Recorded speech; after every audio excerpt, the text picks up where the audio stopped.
ചെല്ലടാ ചെല്ല്, പോയി ബാക്കിയൂടെ മേടിച്ചോണ്ട് വാ. കിട്ടിയൊന്നും മതിയായില്ലേ നിനക്കൊക്കെ? എടാ, അവിടെ ഇഞ്ചക്കാടന്മാര് മാത്രമല്ല, നാട്ടുകാരും പള്ളിക്കാരും മുഴുവനും ഉണ്ട്. അങ്ങോട്ടിപ്പോ ചെന്നാലേ നിന്റെയൊക്കെ എല്ല് പോലും ബാക്കി കാണുകയല്ല.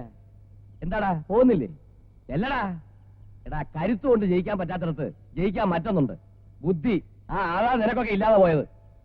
കേറി പോടാകത്ത്. പോടാ. ആഹാ, കല്യാണത്തിന് ഡ്രസ് എടുക്കാൻ പോവാ ഇതാണ് ഒരുക്കുമെങ്കിൽ കല്യാണത്തിന് എന്തായിരിക്കും? കൂട്ടുകാരിയൊക്കെ മാത്രം കല്യാണക്കുറി കൊടുത്തിഞ്ഞ് പോന്നാ പോരാ കേട്ടോ. കുജിയച്ച, ചുങ്കത്തറക്കാരുടെ കടയിലെ കുറി മാത്രം കൊടുത്താ പോരാ, പ്രത്യേകം എല്ലാരെയും ക്ഷണിക്കുകയും വേണം. ശരിക്കും വീട്ടിൽ ചെന്നാ ക്ഷണിക്കേണ്ടത്. തോമാച്ചനും മത്തായിക്കുട്ടിയും അവിടുത്തെ ജോലിക്കാരായിരുന്നില്ലേ? മുതലാളി മരിച്ചു പോയെങ്കിലും നമുക്കത് മറക്കാൻ പറ്റത്തില്ല. മതി, ഇറങ്ങ്. ഇല്ലെങ്കിലേ ടാക്സിക്ക് കാശ് കൊടുത്ത് മുടിയും. എന്തിനാടാ വല്ലോന്റെ ടാക്സി കയറി പത്രാസ് കാണിക്കുന്നത്? നമ്മളെ അറിയാത്തതാണോ മത്തായിക്കുട്ടി? ബസ്സിൽ പോയാ മതി. അമ്മച്ചി, ഈ പെമ്പിള്ളേരും കാരിക്കറ്റി അവിടെ ചെന്ന് ഇറങ്ങുന്നത് ഒരു വെയിറ്റാ. ഇറങ്ങാൻ നോക്ക്, വാ. പോയിട്ട് വരും മക്കളെ. ഞാൻ ബാങ്ക് വരെ പോയിട്ട് വരാം.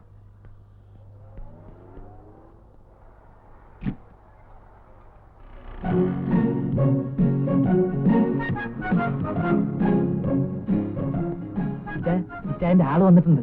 ആര്? ബീന. കുര്യച്ചനും ഷെർലിയും കൂടെ ഉണ്ട്. എന്നിട്ട് എവിടെ? പുറത്ത് കാരണത്തിരിക്കുക. നീ നല്ല പാർട്ടിയാ, ഇങ്ങോട്ട് വിളിച്ചോണ്ട് വന്നൂടെ? വെറുതെ നമ്മുടെ വെയിറ്റ് കളയരുതേ. വരാനുള്ളവർ ഇവിടെ തന്നെ വരും, വഴിയിലെങ്ങും തങ്ങൂല. എന്നാലും നമ്മൾ അവരെ വിളിച്ച് ഇവിടെ കൊണ്ടുവരുന്ന അതിന്റെ ഒരു മര്യാദ. അങ്ങനെ ഒരു മര്യാദയും വേണ്ട. തൽക്കാലം ഞാൻ പറയുന്ന അനുസരിച്ചാ മതി.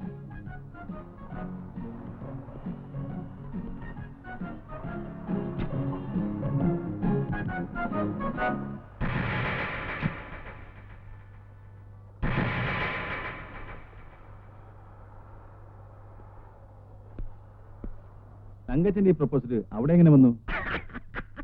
എന്താ ചിരിക്കുന്നത്? അതെ, ആ കഥ ഞാൻ പറഞ്ഞ നിങ്ങൾക്കത് ആഴ്ചപ്പതിപ്പിൽ നീണ്ട കഥയായി പ്രസിദ്ധീകരിക്കാൻ കൊടുക്കാം. വേറെ സ്ഥലത്ത് പെണ്ണ് കാണാൻ വന്നിട്ട് വീട് മാറി കയറിയതാ. ഈ തങ്കച്ച ആളെങ്ങനെയാ? അയ്യോ, വളരെ നല്ല സ്വഭാവക്കാരനാ. അല്ല, കല്യാണത്തിന് സിംഗപ്പൂരിൽ നിന്ന് ഡേവിഡ് വരില്ലേ? ഡേവിഡ് അവിടെ ഭയങ്കര ബിസിയല്ലേ? മിക്കവാറും അവൻ കല്യാണത്തിന്റെ അന്നെത്താനേ സാധ്യതയുള്ളൂ. നിങ്ങളെല്ലാവരും തലേന്ന് തന്നെ വീട്ടിലെത്തിയേക്കണം. ബോൾസിനോടും ചാക്കോച്ചനോടും അമ്മച്ചിയോടും പ്രത്യേകം പറയണം. പറയാം. വാ മക്കളെ, പോകാം. നിന്റെ വാക്ക് കേട്ട് അവരെ ഇങ്ങോട്ട് ക്ഷണിക്കാതിരുന്ന എന്നെ വേണം തല്ലാൻ. കല്യാണ ഡ്രസ് അവര് ചുങ്കത്രന്ന് എടുക്കുകയാണെങ്കിൽ പിന്നെ നമ്മൾ ജീവിച്ചിരുന്നിട്ട് കാര്യമില്ല. അല്ലേ ചായ? നമ്മുടെ പയ്യന്മാരാരെങ്കിലും പറഞ്ഞിട്ട് അവരെ ഇങ്ങോട്ട് വിളിപ്പിച്ചാലോ? മിണ്ടിപ്പോരുത്. ഇനി ഒരു ഒറ്റ കാര്യത്തിന് നിന്റെ അഭിപ്രായം ചോദിക്കുന്ന പ്രശ്നമില്ല. അത് ചായ ചോദിച്ചില്ലെങ്കിലും പറഞ്ഞു തരേണ്ട എന്റെ ചുമതലയല്ലേ? ചോദിച്ചാ നീ എന്റെ പണി നോക്ക്. വരുന്നുണ്ട്.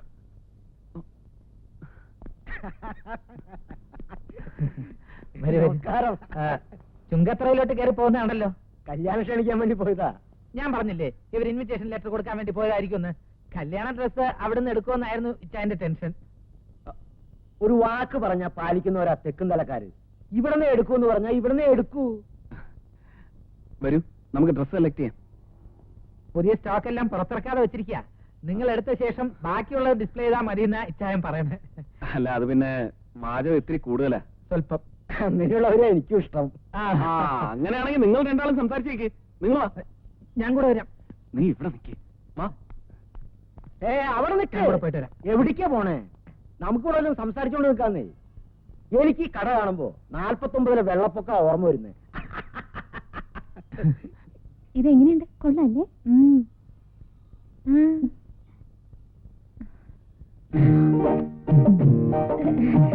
ഞാനിപ്പോ വരാം. ശരിയിലിപ്പോ വരാം.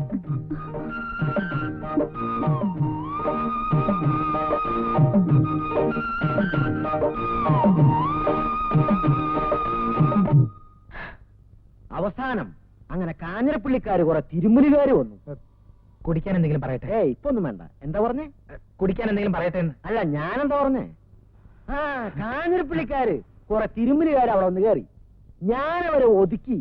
രാത്രിക്ക് രാത്രി. ഇനി കുറച്ചു നേരം ചേട്ടൻ ഇവിടെ തനിച്ച് സംസാരിച്ചോണ്ടിരിക്കുക. ഞാനിപ്പം വരാം. നടക്കണ്ടേ? ഷെർലി ഒന്നും എടുക്കുന്നില്ലേ? ചേച്ചി സെലക്ട് ചെയ്തിട്ട് ഞാൻ എടുക്കാം. ചേച്ചി ഒരു ഗ്രാം സെലക്ഷൻ നടത്തിയിരിക്കല്ലേ? മനസ്സിലായില്ല. ഇച്ചായനെ സെലക്ട് ചെയ്ത കാര്യമാ പറഞ്ഞു. തമാശ പറഞ്ഞാണോ? പകുതി തമാശയായിട്ടും പകുതി സീരിയസ് ആയിട്ടാ പറഞ്ഞു. എന്റെ അടുത്ത് വലിയ തമാശ വേണ്ട, സീരിയസ് മാത്രം മതി. അതാ എനിക്കിഷ്ടം. പിന്നെ കൂട്ടുകാരിയുടെ കട്ട് പീസ് മോഷണത്തിന്റെ കാര്യവും പറഞ്ഞ് ഇനി എന്നെ ബ്ലാക്ക്മെയിൽ ചെയ്യാൻ വരരുത്. അത് വളരെ ചീപ്പാണ്. ഇതിനൊക്കെ ഉരുളക്കുപ്പേര് പോലുള്ള മറുപടികൾ തരാൻ എനിക്ക് അറിയാഞ്ഞിട്ടല്ല.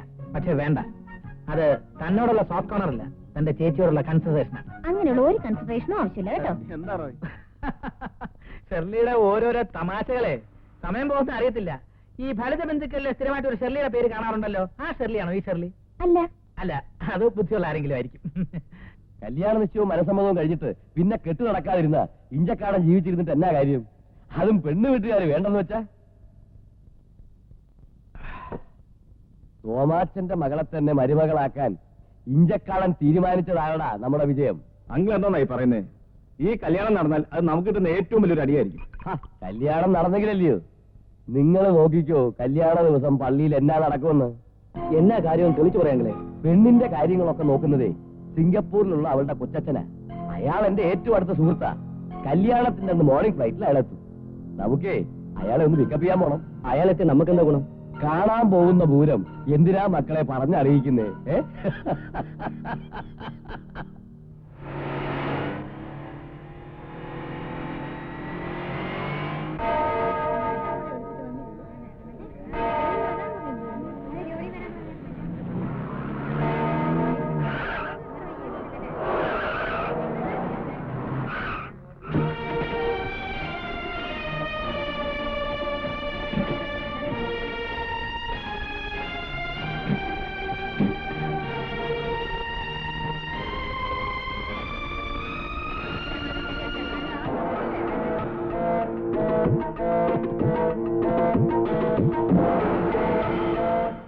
മോനെ, അവനെ ഇതുവരെ കണ്ടില്ലല്ലോ.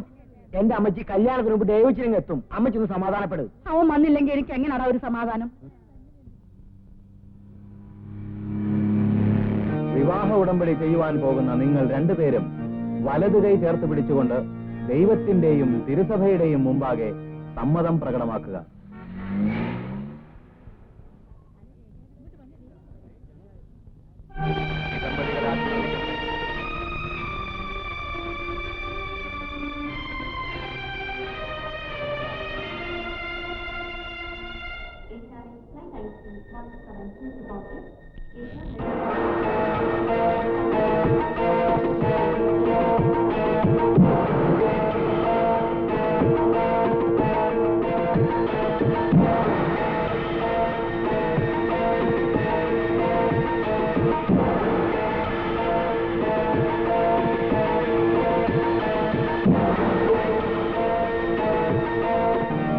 ഭാര്യാഭർത്തൃ ബന്ധത്തിൽ അറിഞ്ഞും പരസ്പരം സ്നേഹിച്ചും അംഗീകരിച്ചും ജീവിക്കുവാൻ സന്നദ്ധരാണോ? ഇല്ലയാ കൊച്ച, ഈ കല്യാണം നടത്താൻ ഞാൻ സമ്മതിക്കത്തില്ല. അത് മതി.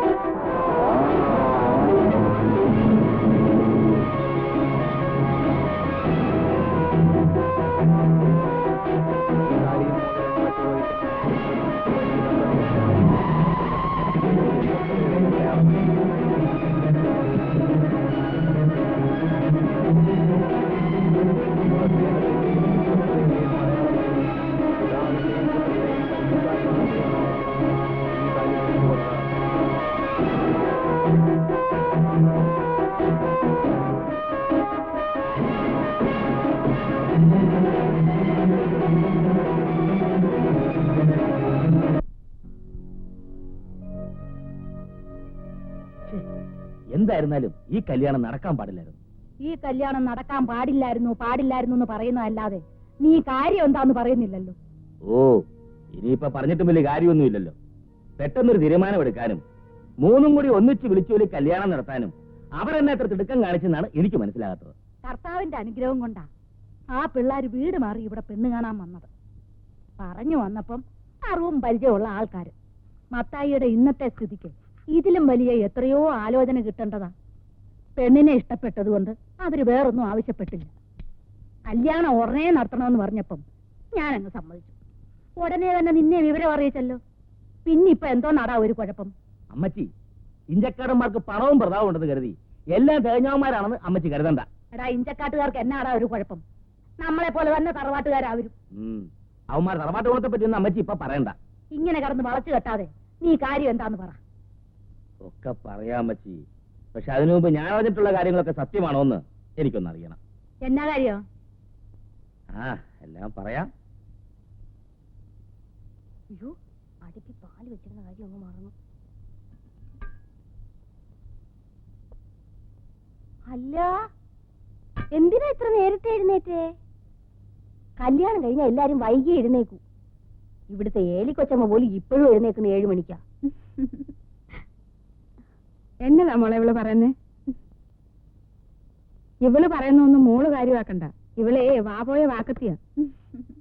രാവിലെ മോള് കുളിയൊക്കെ കഴിഞ്ഞോ? എന്നിട്ട് തന്നെ അങ്ങ് മാറി നിൽക്കുന്നേ. ഇങ്ങോട്ട് വാ. ഇനി ഇവിടുത്തെ കാര്യങ്ങളൊക്കെ നോക്കി നടത്തേണ്ടത് മോളാ. തങ്കച്ചിനുണ്ടേ കൊടുക്ക്. അവൻ എഴുന്നേറ്റോ? ഇല്ല, വലിയ ഉറക്കക്കാരനാ. ഓ, എന്നതാടി ഇത്ര കണിക്കാൻ? ഞാൻ ഓരോന്ന് ആലോചിച്ച് തിരിച്ചു പോയതാണേ. അയ്യടി, അങ്ങനെ ഇപ്പൊ ഒന്നും ആലോചിക്കണ്ട കേട്ടോ. ആ അരിപ്പൊടി എടുത്തൊന്ന് നനച്ചേ. അയ്യോ, ഞാനും അതാ ഇപ്പൊ ആലോചിച്ചേ.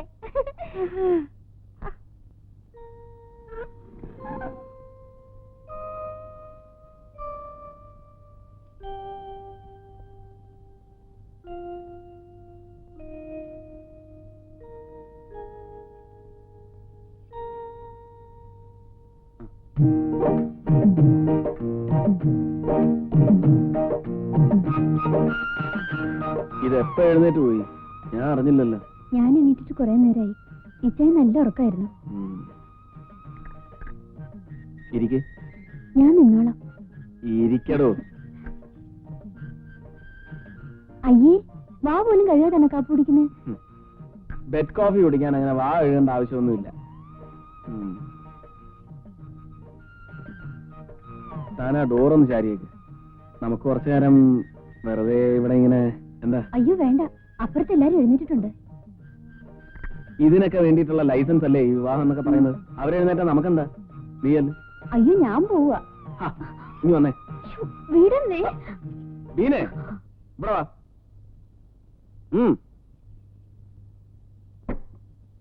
ഇവിടെ വരാൻ. ഇങ്ങോട്ട് നീങ്ങി. അനങ്ങിപ്പോരുത്.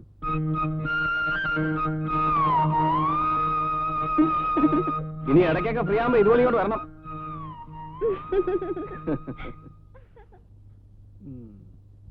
മേശ കസേര വാടക 2500, കല്യാണപ്പന്തല് 3250, ബേക്കറി സാധനങ്ങള് 4500, കാർ വാടക 6200, കൂലിച്ചെലവ് 1200.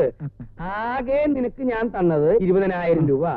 ചെലവായത് 17,650 രൂപ. ബാക്കി 2,350 രൂപ എവിടെയാണെന്നാ ഞാൻ ചോദിച്ചത്.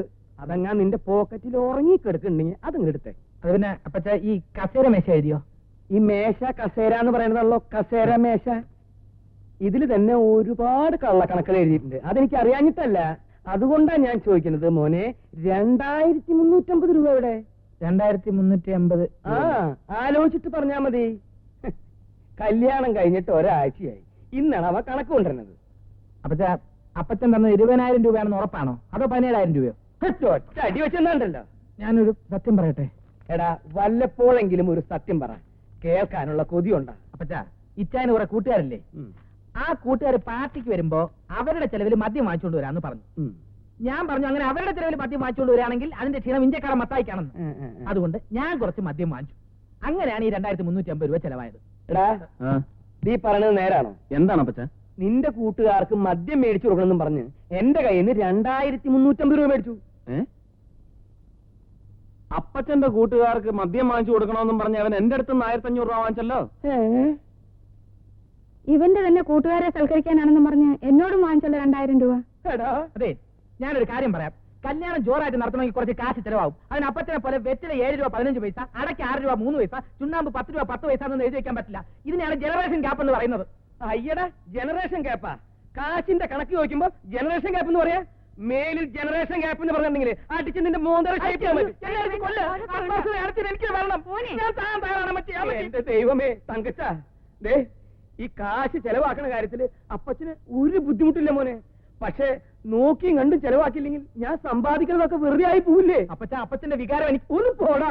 നിന്നെ കൊഞ്ചിച്ചെന്റെ അല്ല ചായ അത് അപ്പച്ചനുള്ള മധുരമില്ലാത്ത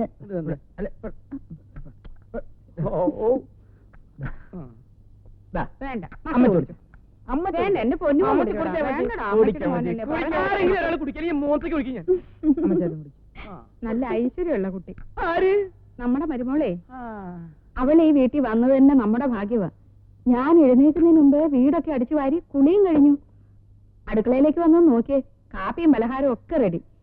ഇപ്പൊ ഞാൻ ഒന്നിനും ചെല്ലേണ്ട ആവശ്യമില്ല. പിന്നെ നിങ്ങൾക്ക് കഴിക്കാനുള്ള മരുന്നിന്റെ കാര്യം വരെ അവൾ എന്നോട് ചോദിച്ച് മനസ്സിലാക്കി വെച്ചിരിക്കുക. എടേ, മരുമക്കളെ തെരഞ്ഞെടുക്കുന്ന കാര്യത്തില് മത്തായിക്ക് ഒരു തെറ്റും വരില്ല. ഇനി ഒരു മരുമോളും കൂടെ ഈ വീട്ടിൽ വന്നു കഴിഞ്ഞാൽ പിന്നെ അമ്മച്ചിക്ക് ചെയ്യാൻ ജോലിയേ ഉണ്ടാവില്ല. എന്താ ചെയ്യല്ലേ ഇവരെ ശാപം.